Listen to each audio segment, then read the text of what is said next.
200-300 సంవత్సరాల పరాయి పరిపాలన కాలంలో మనము రామాయణాన్ని కనీసము బతికించుకున్నామమ్మా.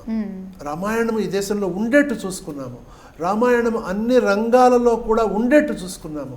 కానీ దాని యొక్క ధార్మికమైనటువంటి భావనలని మన ఋషులు, మన పూర్వులు అందరికీ చెబుతూ వచ్చారు. కానీ తార్కికమైనటువంటి, అదేవిధంగా సామాజికంగా కావలసినటువంటి సైన్స్ పరమైనటువంటి అర్థాలు, వైజ్ఞానిక మూలాలు రామాయణంలో ఏమేమైతే ఉన్నాయో వాటన్నిటి గురించి చర్చ కొద్దిగా తక్కువైంది గత 200 సంవత్సరాలలో.